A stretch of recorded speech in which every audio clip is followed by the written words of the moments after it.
It's been 3 years since the U.S. carried out a covert Navy SEAL operation to capture and kill Osama bin Laden. In the days after the successful mission, the U.S. revealed that the men behind the attack were part of SEAL Team 6, the Navy's premier counterterrorism unit. Even though everyone in that raid survived, shortly after that mission, 15 Navy SEALs from the same team were killed after their military helicopter was shot down in Afghanistan. Senate hearings were held back in February, with the military attempting to shed light on the circumstances surrounding what happened, including whether or not the Taliban had any prior knowledge of the mission and whether or not that led to the helicopter being shot down. Take a listen to part of that hearing. There is no possibility of information going up the chain and then somehow coming back out to the Taliban. We believe the enemy positioned himself in that building. Whether or not he knew anyone was coming in, he was in a very advantageous place tactically to strike the aircraft as it approached. To this day, there are still a lot of unanswered questions, and some people, including the parents of these SEALs, now believe there may be more to the story, and some are questioning it to an even greater degree. To hash out that perspective a little bit more, I was joined earlier by radio talk show host Michael Savage. I first asked him to talk about what questions still need to be answered. Well, the first question is, why were all of these SEALs from SEAL Team 6, the same unit that took out Osama bin Laden, put on one old, slow-flying Vietnam-era helicopter, a CH-47 Chinook? When America has some of the most advanced helicopters in the world, they never use Chinooks for this kind of extraction mission. This was odd, number one. Number two, why would you put all of your best men in one helicopter? Why make such a single target? Why not disperse them in 3 fast attack helicopters? So those are the questions that have never been answered. But is it clear that the same SEALs who were involved with the Osama bin Laden raid were the ones who were on this helicopter? No, but they were part of the same unit. They were from the Naval Special Warfare Development Group, Gold Squadron, Team 6. Same unit, same team. Okay, well, there has been a hearing on this very issue. It was called back in February. What was the result of that hearing? Was there any progress made in beginning to understand why that aircraft went down, why there were so many Navy SEALs on one particular aircraft? Well, I never heard anything that came of it. It wasn't substantive. It was a typical whitewash, a typical U.S. government whitewash. I mean, why did they even have a hearing? Because the parents were screaming out. The parents, have you spoken with the parents at all? I have not, but I was going to ask you to tell me what you've learned from some of the parents you've spoken to. Parents say that they have the documents to prove that this was not an accident, number one.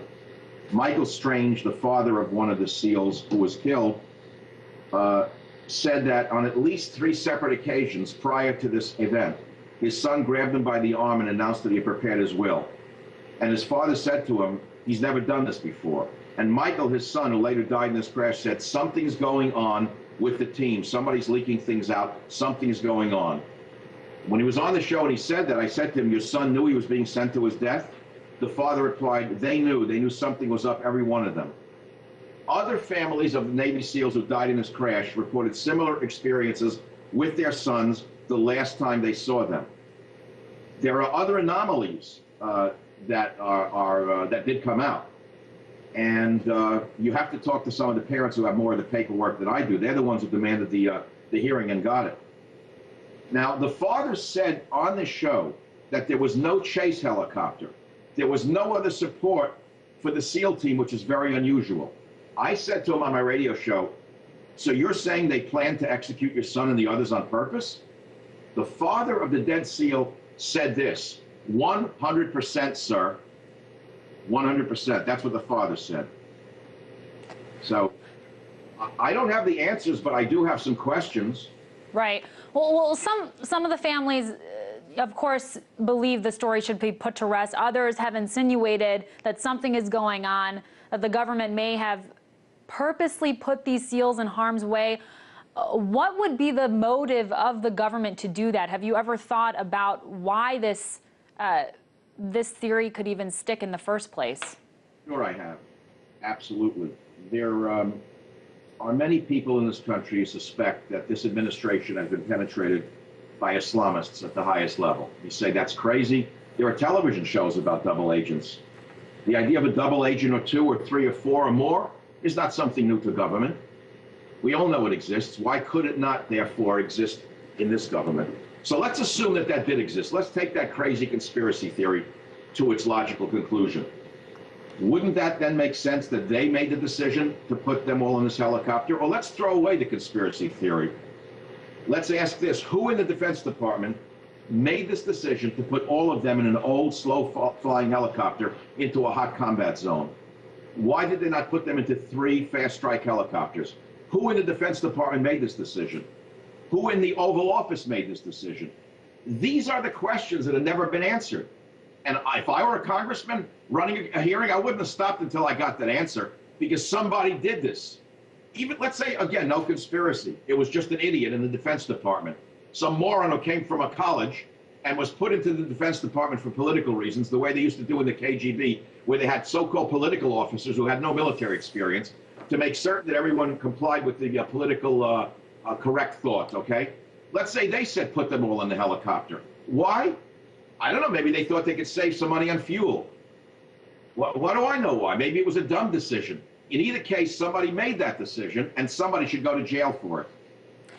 I think a lot of people who believe that Islamists are running the government would have to question why Osama bin Laden was killed in the first place then, because that wouldn't really fall into the same logic. But as I understand it right now, everything that's out there is pretty much anecdotal. Is there any hard evidence that could lead anyone to believe this was anything more than a tragic incident? Hard evidence.